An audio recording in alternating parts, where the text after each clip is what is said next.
ইউরোপের ভিসা নিতে ইউরোপীয় ইউনিয়নে 27টা দেশ আছে, 7টা দেশের রাষ্ট্রদূত আছে, বাংলাদেশের দূতাবাস আছে, আর 20টা হলো ভারতে। ওই সব দেশের ভিসা নিতে ভারত যাইতে হয় আমাদের।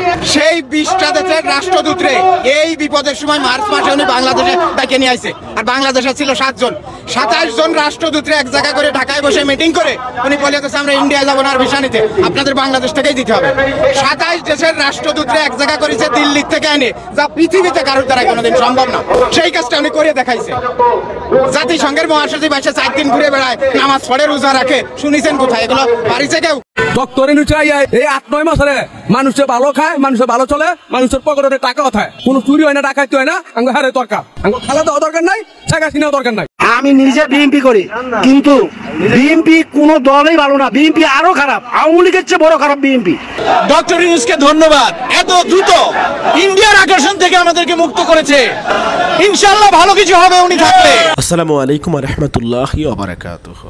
যারা এই মুহূর্তে ভিডিও দেখছেন, ভিডিওটি প্লে করেছেন, তাদেরকে অনুরোধ করব দয়া করে পুরো ভিডিও সম্পূর্ণ দেখবেন। সম্মানিত বন্ধুগণ, দর্শক শ্রোতা মণ্ডলী, সামাজিক যোগাযোগ মাধ্যম ফেসবুকে বেশ কয়েকটা ভিডিও ভাইরাল হয়েছে ব্যাপক পরিমাণে, যেখানে দেখা যাচ্ছে এক বিএনপি নেতা প্রফেসর ইউনূসের, প্রধান উপদেষ্টা ডক্টর মোহাম্মদ ইউনূসের প্রশংসা করে কিছু কথা বলেছেন। এবং সেই বিএনপি নেতার বক্তব্য শোনার পরে আপনারা সত্যিকার অর্থেই খুশি হবেন এবং অবাক হবেন যে বিএনপি যখন প্রফেসর ইউনূসের সমালোচনায় ব্যস্ত, অন্তর্বর্তীকালীন সরকারের সঙ্গে বিরোধে যখন ব্যস্ত তারা, ঠিক সেই সময় একজন বিএনপি কর্মী প্রফেসর ইউনূসের প্রশংসা করে বলছে প্রফেসর ইউনূসের উচিত 5 বছর ক্ষমতায় থাকা এবং দেশটা সুন্দরভাবে সংস্কার করা। প্রফেসর ইউনূস ক্ষমতায় আসার পরে কি পরিবর্তন হয়েছে, দেশের কি উন্নতি হয়েছে, কোন সেক্টরে সংস্কার হয়েছে, হাতে কলমে বুঝিয়ে দিয়েছে তিনি। প্রিয় দর্শক শ্রোতা মণ্ডলী, আমরা সেই ভিডিওটা দেখব এবং একই সাথে আমরা ভাইরাল ফাটাকেষ্ট হকার সাইফুলের আমরা একটা বক্তব্য শুনব যে থানায় অপরাধীর জন্য সুপারিশ বন্ধ হলে জনগণ বাঁচতে পারবে। তার একটি বক্তব্য আমরা শুনবো, আশা করি সঙ্গে থাকবেন। পুরো ভিডিওটি খুবই গুরুত্বপূর্ণ। ইউরোপের ভিসা নিতে ইউরোপীয় ইউনিয়নে 27টা দেশ আছে, 7টা দেশের রাষ্ট্রদূত আছে, বাংলাদেশের দূতাবাস আছে, আর 20টা হলো ভারতে। ওই সব দেশের ভিসা নিতে ভারত যাইতে হয় আমাদের। সেই 20টা দেশের রাষ্ট্রদূতরে এই বিপদের সময় মার্চ মাসে উনি বাংলাদেশে ডেকে নিয়ে আইছে। আর বাংলাদেশে ছিল 7 জন, 27 জন রাষ্ট্রদূতরে এক জায়গা করে ঢাকায় বসে মিটিং করে উনি বলে দিয়েছে আমরা ইন্ডিয়া যাবো না আর ভিসা নিতে, আপনাদের বাংলাদেশ থেকেই দিতে হবে। 27 দেশের রাষ্ট্রদূতরে এক জায়গা করেছে দিল্লি থেকে এনে, যা পৃথিবীতে কারোর দ্বারা কোনোদিন সম্ভব না। সেই কাজটা উনি করে দেখাইছে। জাতিসংঘের মহাসচিব এসে 4 দিন ঘুরে বেড়ায়, নামাজ পড়ে, রোজা রাখে, শুনিছেন কোথায়? এগুলো পারিছে কেউ? রাজনীতি করে, এগুলো ভীমরতিতে ধরেছে। ভীমরতিটা কি শুনবেন? ওই যে দেখেন নাই মিডিয়ায়, উবাইদুল কাদেরের ঘুম পাড়াইতো নায়িকা ঋতু, শেখ সেলিমের ঘুম পাড়াইতো নায়িকা নিপুণ। এগুলো ভীমরতিতে ধরেছে। তাড়াতাড়ি মন্ত্রী হওয়া দরকার, এমপি হওয়া দরকার। ওই পুলিশে গাড়িতে ফিলা করবে, ফিলা করলে মাগি মানুষ সবাই ছুটে যাবে সামনে, সব নায়িকারা আছে আশেপাশে করবে। এই ভীমরতিতে ধরেছে, এই জন্য তাড়াতাড়ি ক্ষমতায় যাওয়ার জন্য পাগল হয়ে গেছে, বুঝছেন? এই হলো মূল কথা, এর অন্য কিছু না। এর ভীমরতিতে ধরেছে, তাড়াতাড়ি ইলেকশন দাও, তাড়াতাড়ি ক্ষমতায় যাবো, তাড়াতাড়ি সব নায়িকা এসে কাছে গেছবে। এই হলো এর চিন্তা ভাবনা। আর লুটপাট করে খাবো, এই ছাড়া আর কিচ্ছু না। কিসের ইলেকশন? 53 বছরের দেশে ইলেকশন হয়েছে 30 বার। কি হয়েছে ভাই? যে দেশে ভোট বিক্রি হয়, রাত্রে ভোট টাকা দিয়ে আসে, সকালে তারে ভোট দেয়। যে দেশে পিস্তল দেখা আসে যায়, কালকে আমারে ভোট না দিলে তোমার খবর আছে। যে দেশে ভোট কেন্দ্রে যে জাল ভোট বাড়ে, যে দেশে ভোট না হলেও ভোট সেন্টারে যাওয়ার পরে কাছে আপনার ভোট হয়ে গেছে। ভোটের আমার দরকার কি? ভোটের মূল উপলক্ষ ভোট কেন্দ্র, সেখানে পাহাড়ে যায় আনসার আর পুলিশ। সেই আনসার পুলিশ নাই দেশে। যতদিন আনসার পুলিশ গঠন না হবে, তারা সক্ষমতা অর্জন না করবে ভোট কেন্দ্র পাহারা দেওয়ার, ততদিন কোনো নির্বাচন না, শেষ। হ্যাঁ, নতুন বাংলাদেশ চাই, পুরোনো সব দেখা। ডক্টর ইউনূস এই 8-9 মাসে মানুষে ভালো খায়, মানুষের ভালো চলে, মানুষের পকেটে টাকা হয়, কোন চুরি হয় না, ডাকাতি হয় না। আঙ্গ হারে দরকার, আঙ্গ খালা দেওয়া দরকার নাই, টাকা কিনাও দরকার নাই। এটা তো গালানে থাকবো, তত মানুষে ভালো থাকবো। ডক্টর ইউনূসকে ধন্যবাদ, এত দ্রুত ইন্ডিয়ার আকর্ষণ থেকে আমাদেরকে মুক্ত করেছে। ইনশাআল্লাহ ভালো কিছু হবে উনি থাকলে। আমি নিজে বিএনপি করি, কিন্তু বিএনপি কোন দলই ভালো না, বিএনপি আরো খারাপ, আওয়ামী লীগের চেয়ে বড় খারাপ বিএনপি। কিভাবে বুঝলেন, কেন বললেন? আরে এখন যে নির্বাচন দেয় না, এখন রাজি লাগাই দিছে, চাঁদা তোলে, এরপরে দক্ষিণ বাজারে সিএনজিতে, অটোতে তারা পয়সা তুলে খায়। আচ্ছা, তার মানে কি নির্বাচন দিলে আর ক্ষতি হতে পারে? নির্বাচন দিলে আরো ক্ষতি। আমরা চাই ইউনূস আরো 5 বছর ক্ষমতায় থাকুক, সুন্দরভাবে দেশ চলবে। থানার ভিতরে কোনো নেতা তদবির করতে পারবে না, হোক সেটা ছাত্র দল বা ছাত্রলীগ। কোন নেতা থানায় গিয়ে পুলিশকে বলতে পারবে না আমার দলের লোক যে অপরাধী তার বিচার হতে হবে আইন অনুযায়ী সর্বোচ্চভাবে, তাহলে জনগণের স্বাধীনতা বেরোতে পারবে। কিন্তু যখন যে সরকার ক্ষমতা আসে প্রত্যেকটা থানা এবং পুলিশ বাড়ি তারা কিনে রাখে, তাদের দলের লোকেরা চাঁদাবাজি করে, সেখানে গিয়ে তদবির করে। বিএমপি হালিম মোল্লা করে নাম, হালিম মোল্লার পোলাপান আইয়া আমাদের কাছে চাঁদা দাবি করে 100 টাকা করে। জিজ্ঞাসা করছি কেন টাকা নেও, কই আমরা বিএমপি হালিম মোল্লা লোক, চাঁদা যদি আমরা না দিতে চাই আমরা মায়ের দইয়ের বই দেখা, চাঁদা আগে 100 টাকা দিবা, তারপর যাত্রী উঠাইবা। এবং কি আমার গাড়ি থেকে একদিন যাত্রী নামাও দিছে, পরশু দিন আসছিল, আসার পরে যাত্রী নামাই দিছে, পরে বাধ্যতা হয়ে সবাই কথা দিয়ে দাও, ঝগড়া করে না, পরে 100 টাকা দিয়ে দিছি। রাস্তা অবরোধ করার কারণে মূলত চাঁদাবাজ। আমাদের লাইসেন্স আছে, ড্রাইভিং লাইসেন্স, আমাদের গাড়ির কাগজপাতি আছে, তারপরেও আমাদেরকে চাঁদা দাবি করতেছে এক লোক, এরা বিএনপির যুব দলের এই নাম বেচতেছে। তারপরে পুরা গাজীপুরে অটো চলতেছে, কিন্তু আমরা গাজীপুরের ড্রাইভাররা খুব অসহায় অবস্থায় আছি, কিন্তু আমরা হাইওয়ে রোডে উঠলে আমাদের মামলা দিতেছে। 2500 টাকার মামলা, 3000 টাকার মামলা, নো পার্কিংয়ের মামলা, খারাইয়া যাত্রী বলবো, আমাদের যাত্রী বলতে দেয় না পুলিশে, দলে মামলা, দলে 500 1000, দলে 500 1000 মামলা। ভাই মূলত 1 নম্বর কারণ আমরা রাস্তা অবরোধ করছি চাঁদাবাজির লাগা। এতদিন আওয়ামী লীগ সরকারের আমলে চাঁদা নিত, গত 2-3 মাস চাঁদাবাজি বন্ধ ছিল। বর্তমানে প্রত্যেকটা সিএনজি চালকের কাছ থেকে প্রতিদিন 100 টাকা করে চাঁদা নিচ্ছে। আর গাজীপুরের গাড়ি আর একটা দাবি, আমাদের গাজীপুরের গাড়ি গাজীপুর জেলাতে আমরা চালাতে চাই। অটো সব জায়গায় চলে, সিএনজি হাই রোডে নিয়ে গেলে বলে এটা হচ্ছে হাই রোড, এখানে আছে, কিন্তু অটোর কোনো কাগজ নাই, পাতি নাই, সেটা সব জায়গায় চলতেছে। কিন্তু আমরা সিএনজি নিয়ে গেলে মামলা দিচ্ছে পুলিশ, বলতেছে এটা হাই রোড। আমাদের আন্দোলন একটাই সত্য, আমরা রোডে গাড়ি চালাতে পারি না, আমাদের হুমকি দেখা, মরণ হুমকি দেখা। মেহেদি নামে একটা ছেলে, সে বলে কয় তোমাকে টাকা না দিলে তোমাদের গাড়ি চলতে দেবো না। কেন দিবে না? মেহেদি আরো 2-3 জন আছে যুবদল, নাইম মেহেদি, এই দুজনে বলে কয় তোমরা যদি আমাদের সাথে না দেখ করে তাহলে তোমাদের মরণে হুমকি দেখায়। কেন দেখাবো? আমরা দুর্ভোগে ফেলাই যাচ্ছি না, আমরা নিজেরাই দুর্ভোগে আছি। আমরা চৌরাস্তা চাঁদা দাবি করতেছে, যুব দলের ছেলেমেয়েরা চাঁদা দাবি করতেছে, আমরা চাঁদা দিতে পারতেছি না, আমাদের ইনকাম কম, আমরা হাইওয়ে রোডে চালাইতে পারতেছি না, পুলিশ আমাদের হয়রানি করতেছে, চাঁদা দাবি করতেছে, আমাদের রেকার বিল করতেছে, আমরা আর ইনকাম করতে পারতেছি না, আমরা ছেলে মেয়ে নিয়ে চলতে পারতেছি না। আমরা কিভাবে চলবো? আমরা বাঁচতে পারতেছি না, আমাদের নাই ইনকাম, আমরা কোথেকে দিব টাকা? হালিমুল্লার কথা বলছে এই লোক, হালিমুল্লার লোক, এরা চাঁদা চায়, এরা চাঁদা যদি না দেয় তো হুমকি দিয়ে ড্রাইভার ধরে মারবো। আমার রাজনৈতিক বিশ্লেষণ শোনার জন্য আপনার পছন্দ হতেও পারে, নাও হতে পারে, কিন্তু শোনার জন্য আগেই ধন্যবাদ। বাংলাদেশের রাজনৈতিক বাতাসে যেন এখন শীত গ্রীষ্মের একটা খেলা, কখন যে গরম লাগবে আর কখন ঠান্ডা সেটা বোঝা যাচ্ছে না, কার পক্ষেই সম্ভব হচ্ছে না সেটা বোঝা। শেখ হাসিনার পতনের 1 বছর পরেও নির্বাচন নিয়ে ক্যালেন্ডারের হিসাবে যেন দেশের সবচেয়ে জটিল গণিত হয়ে দাঁড়িয়েছে। কেউ বলছে ডিসেম্বরে ভোট হোক, কেউ বলছে সময় দাও সংস্কারের জন্য, আর কেউ চুপচাপ বসে দেখছে কে আগে হারে কে জেতে। এর মধ্যেই ফেব্রুয়ারির কথা সামনে চলে এসছে। এই বিতর্কে সবচেয়ে বেশি আলোচিত নাম ডক্টর মোহাম্মদ ইউনূস। নোবেলজয়ী এই অর্থনীতিবিদ এখন দেশের অন্তর্বর্তীকালীন প্রধান উপদেষ্টা। দায়িত্ব নিয়েছেন ঠিক সেই সময় যখন সরকার ছিল স্তব্ধ, প্রশাসন ভেঙে পড়েছিল, আর জনগণ ছিল বিস্মিত এবং বিক্ষুব্ধ। তিনি এখন ভোটের জন্য ময়দান গুছিয়ে দিচ্ছেন, কেউ কেউ বলছেন গুছিয়ে নিচ্ছেন, সংস্কার করছেন, কিছুই হচ্ছে না, সমঝোতার চেষ্টা করছেন, কোনো লক্ষণ নেই। কিন্তু তার সাম্প্রতিক কিছু বক্তব্যে রাজনৈতিক দলগুলো রীতিমতো বিভ্রান্ত। বিশেষ করে জাপানের টোকিওতে দাঁড়িয়ে যখন তিনি বললেন ডিসেম্বরে নয়, ভোট হতে পারে জুনেও, তখনই যেন ঘরে বাইরে শুরু হলো জল্পনা কল্পনা। আর ঈদের আগে তিনি জাতির উদ্দেশ্যে বললেন এপ্রিলের প্রথমার্ধে নির্বাচন হতে পারে।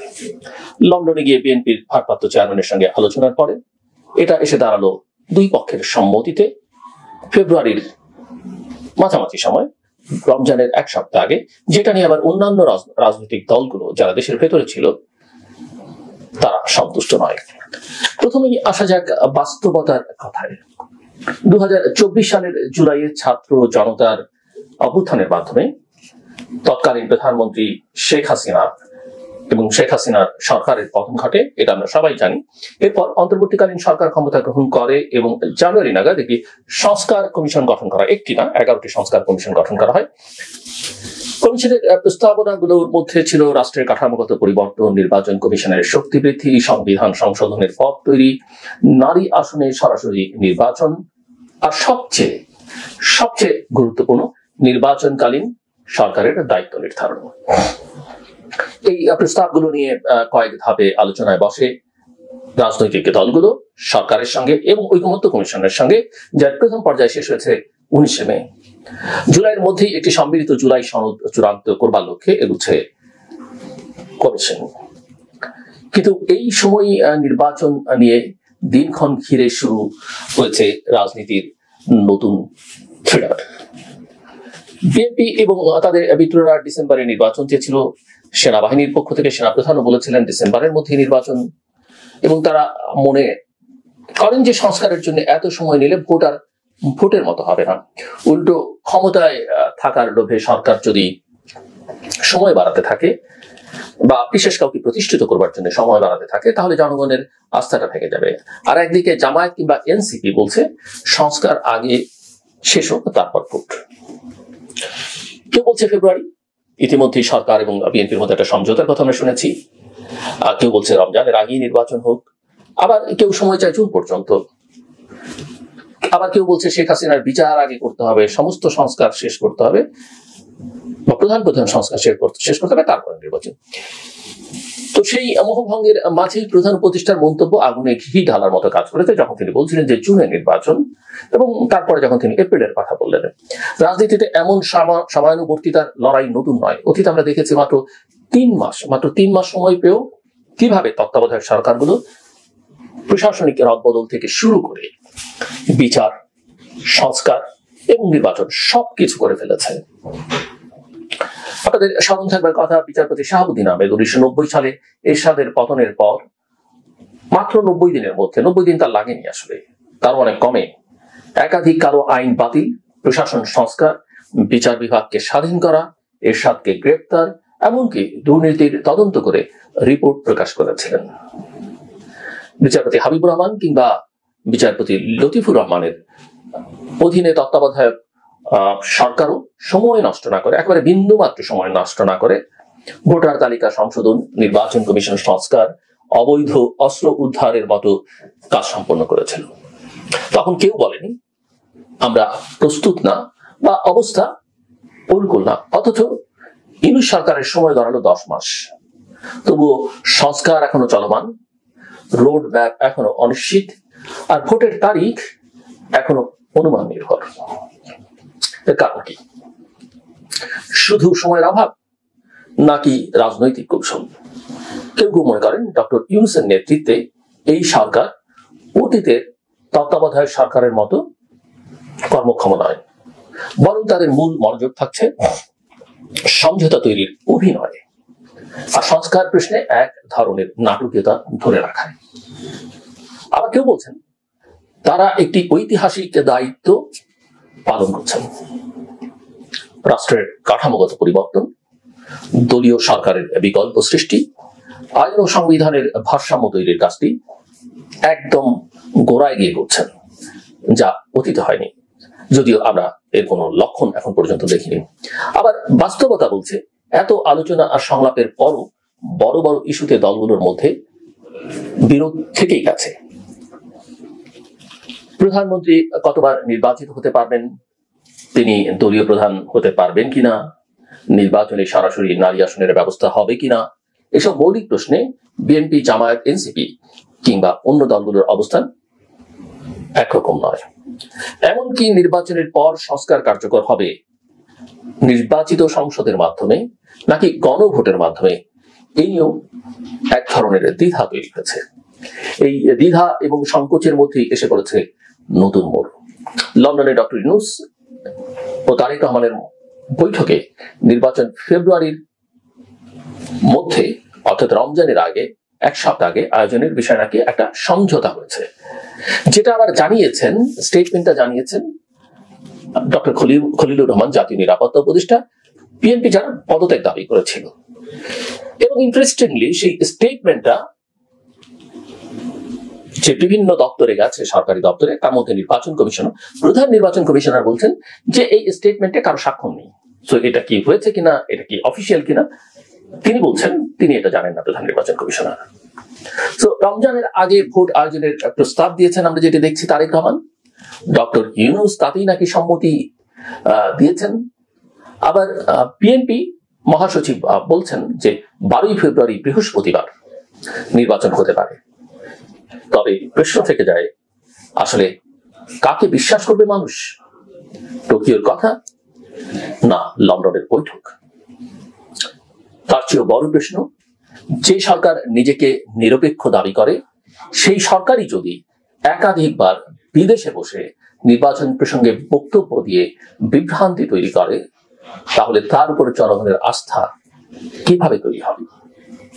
কেন প্রধান উপদেষ্টা বারবার বিদেশ সফরে যাচ্ছেন? কার টাকায় যাচ্ছেন?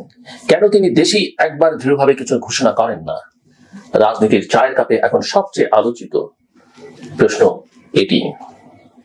সঙ্গত কারণে বাংলাদেশ জাতীয়তাবাদী দল বিএনপি এবং তাদের মিত্ররা বলছেন, সরকার সময় বাড়িয়ে নতুন কোনো এজেন্ডা বাস্তবায়নের দিকে যাচ্ছে। তারা বলছেন বটে, আবার সরকারের ফাঁদে বিএনপি ইতিমধ্যেই পা দিয়েছে। আর এই কারণেই এই নির্বাচন জুনের দিকে ঠেলে দেওয়ার কথা বলা হয়েছিল, তারপরে এপ্রিল এসে এখন বলা হচ্ছে হতে পারে ফেব্রুয়ারিতে। অথচ 90 দিনে একটি অবাধ নির্বাচন সংস্কার ও বিচার সম্ভব, তার উদাহরণ ইতিহাসে আছে, আমি যেগুলো উল্লেখ করলাম আপনাদের সামনে। এমন প্রেক্ষাপটে ডক্টর ইউনূসের সরকার যদি সময়ের যথাযথ ব্যবহার করতে চায়, তবে এখনই নির্দিষ্ট সময়সীমা দিয়ে একটি নির্বাচন রোডম্যাপ ঘোষণা করা জরুরি। অনেকে ডিসেম্বর বলছেন, কিন্তু অনেকেই মনে করেন ডিসেম্বর তো অনেক দেরি, তার অনেক আগেই আসলে নির্বাচন করে ফেলা সম্ভব। না হলে অস্থিরতা বাড়বে, সংস্কারের আড়ালে ষড়যন্ত্রের গন্ধ পাওয়া যাবে, এবং সবচেয়ে গুরুত্বপূর্ণ বিষয়ে গণমানুষের সেই দীর্ঘদিনের আশা একটি নিরপেক্ষ নির্বাচনের স্বপ্ন ভেঙে যাবে। তাই প্রশ্ন এখনো একটাই, নির্বাচন কবে? ডিসেম্বরে, ফেব্রুয়ারিতে, না জুনে, না কবে হবে অনিশ্চিত, নাকি ডিসেম্বরের আগেই? সময় হয়তো এর উত্তর দেবে, কিন্তু মানুষ আর অপেক্ষা করতে চায় না। তারা পরিবর্তন চায়, তারা ভোট চায়। সময় আর ধোঁয়াশার খেলায় যদি সেই ভোটও অদৃশ্য হয়ে যায়, তাহলে ইতিহাস কিন্তু ক্ষমা করবে না কাউকে।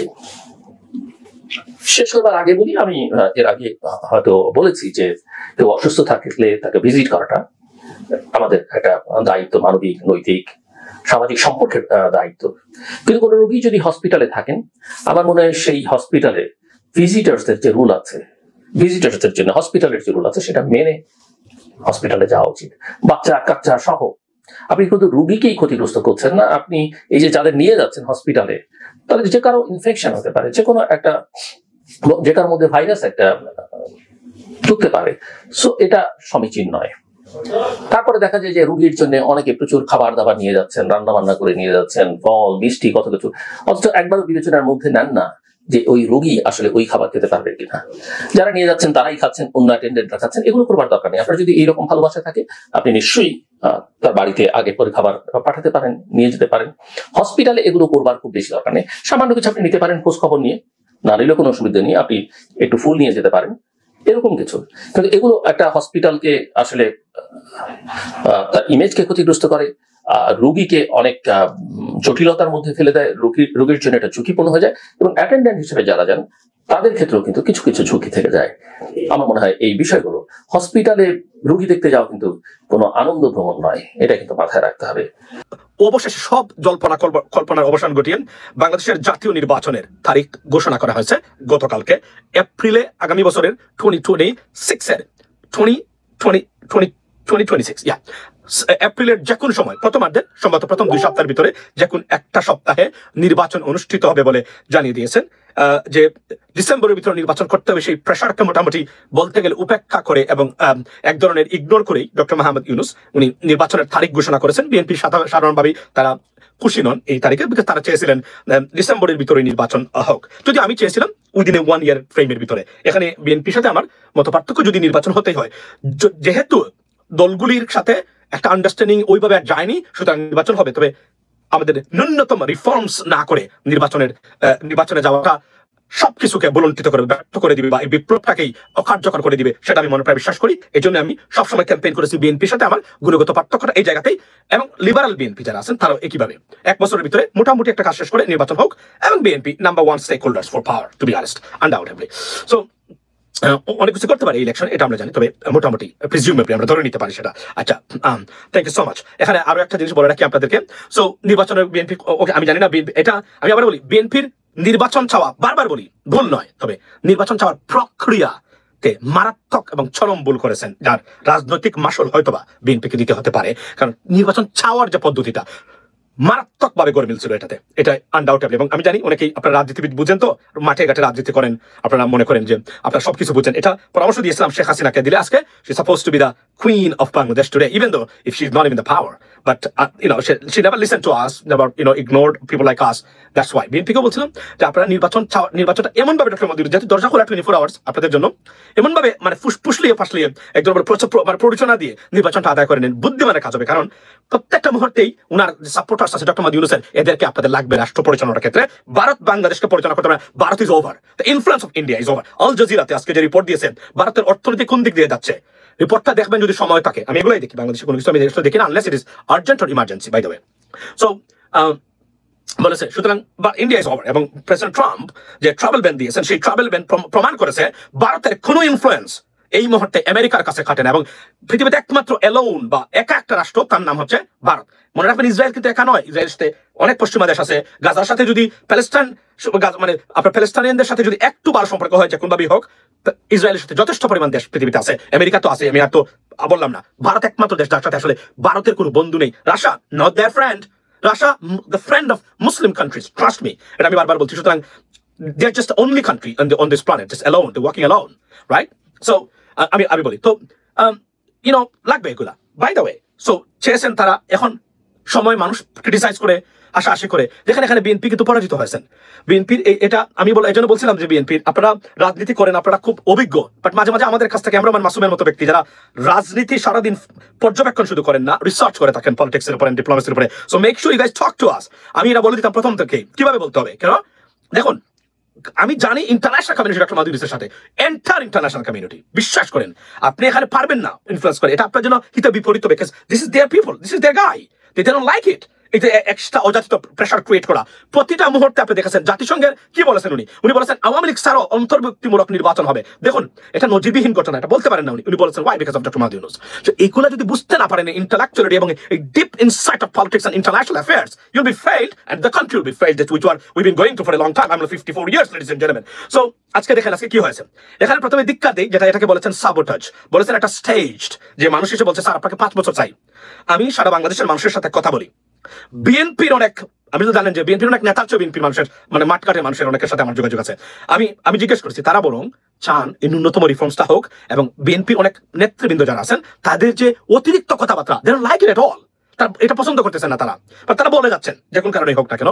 তো বাস্তবতা হলো যে এটার একটা কনসিকুয়েন্স আছে। আমরা হয়তো in coming year months in the election could be reflected.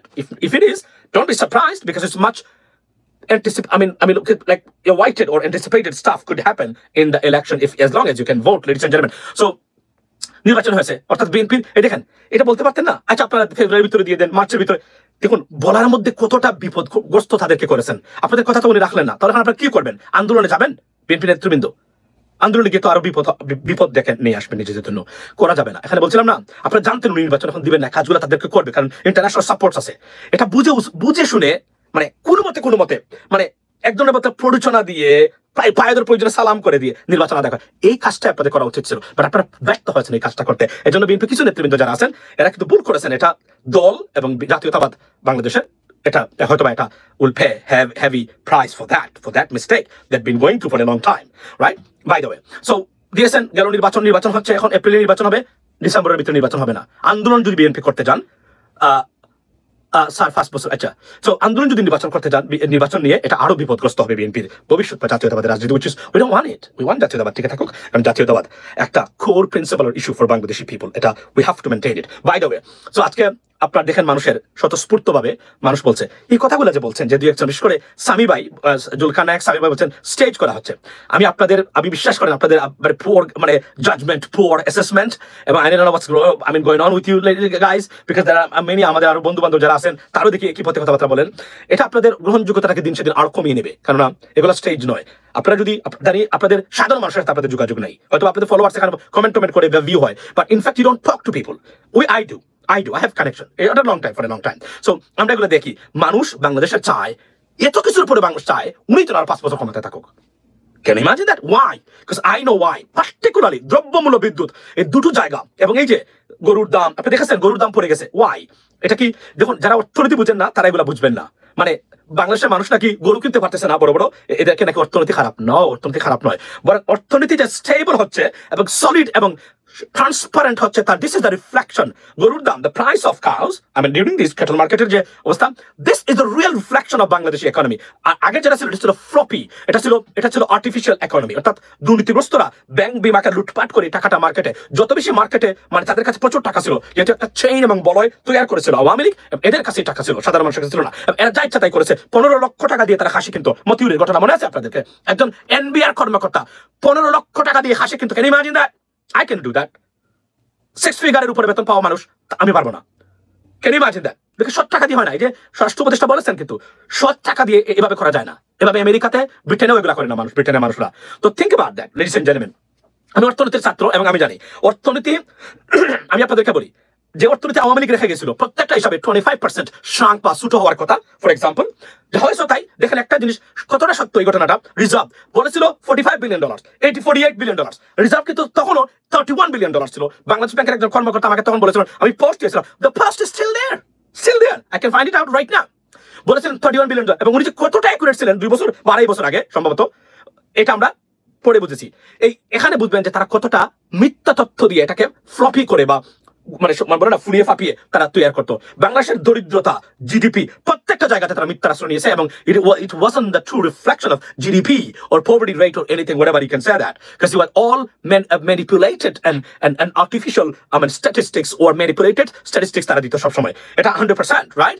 এখন যেটা হচ্ছে 100% রিয়েল। রিজার্ভ যদি বলে $1 বিলিয়ন, $1 বিলিয়ন। রিজার্ভ যদি বলে $30 বিলিয়ন, $30 বিলিয়ন। Absolutely, because এখানে কোনো ম্যানিপুলেশন নাই, লেডিস এন্ড জেন্টলম্যান। এটা আপনাদেরকে টক অ্যাবাউট ইলন মাস্ক। আচ্ছা, আমি আসছি ইলন মাস্কের আর ট্রাম্পের বিষয়টা।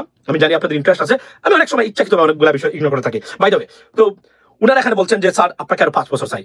আমাদের অনেক বন্ধু বান্ধব সোশ্যাল মিডিয়া বলছেন, ও এটা নাকি মানুষ নিয়ে আসছে। মানুষ নিয়ে আসবে কেন? সারা বাংলাদেশের মানুষ তো একই জিনিস চায়।